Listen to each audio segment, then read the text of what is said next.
Değişip bakışın, gülüşün, üzünün rengi.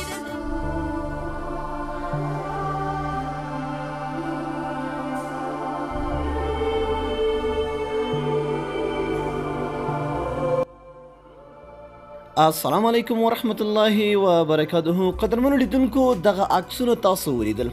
که تاسو هم غواړئ داسې خوندور او داسې مزیدار عکسونه جوړ کړئ نو دغه ویډیو را سره تر پایه وګورئ. پوره معلومات به زه تاسو ته په دغه ویډیو کې درکوم. هیڅ زحمت هیڅ محنت ته ضرورت نشته. سمبل تاسو په یو کلیک سره یعنی خپل عکس واچوئ او دغسې مزیدار او خوندور عکسونه جوړ کړئ. دوستانو تاسو به کتلی وي نن سبا په فیسبوک کې دغسې عکسونه ډېر زیات مشهور شوي هم دي خو ډېری ملګري نه پوهېږي چې دغه عکسونه څنګه جوړېږي. نو په نننۍ ویډیو کې به زه تاسو ته وایم چې دا څنګه تاسو کولی شئ چې جوړ کړئ. دوستانو دې دپاره پکار دی سمپل یو اپلیکیشن ډسکرپشن ته لاړ شئ، لینک پروت دی، په لینک باندې کلیک کړئ، اپلیکیشن ډاونلوډ او خپل موبایل کې انسټال کړئ. که چېرته تاسو دغه ویډیو په فیسبوک کې ګورئ نو د دغه ویډیو د پاسه وګورئ تاسو ته لینک ښکاري، په هغه لینک باندې کلیک کړئ، اپلیکیشن ډاونلوډ او خپل موبایل کې انسټال کړئ. ګورئ دوستانو چې کله هم تاسو اپلیکیشن انسټال کړئ دا اپلیکیشن به تاسو سمپل خلاص کړئ. نو دوستانو تاسو دغه ټاپ کوم پکچر چې دی هغه تاسو دلته ښایي ګورئ. خو نن سبا چې کوم یو په ټرینډینګ کې دی هغه ټرینډینګ ته تاسو راشئ، دغه عکسونه ډېر زیات نن سبا مشهور شوي دي. دغه وګورئ تاسو دلته ښکاري. نو تاسو کولی شئ څنګه کولی شئ چې دغسې عکس خپل جوړ ګورئ. دوستانو سمپل به تاسو څه کوئ، په دې باندې کلیک کوئ.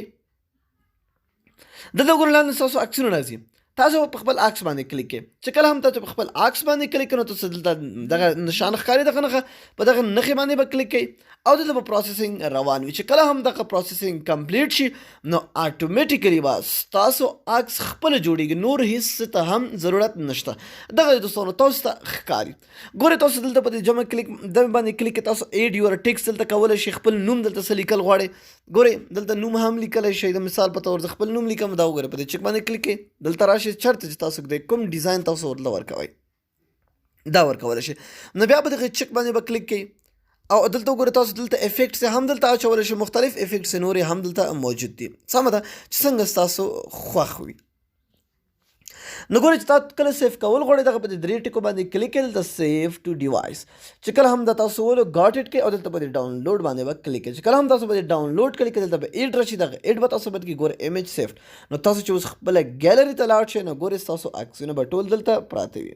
دا وګورئ دا چې ما اوس جوړ کړ نو ډېر خوندور ډېر د کمال عکسونه راځي. دې ته ورته ډېر زیات نورې هم تاسو کولی شئ جوړ کړئ. دا تاسو زما په د ویډیو په سر کې ولیدله دغسې یو د دوی نه هم نور ښکلي ښکلي په دغه اپلیکیشن کې تاسو کولی شئ چې دغسې عکسونه ځان ته ایډیټ کړئ، په فیسبوک، ټلیګرام، انسټاګرام او وټساپ کې ځان خپلو ملګرو سره شیر کړئ. دوستانو که ویډیو مو خوښ وي ویډیو سره لایک او د خپلو دوستانو سره یې حتما شیر کړئ. تر بیا بلې ویډیو د الله په امان په دعاګانو کې مې یاد ساتئ.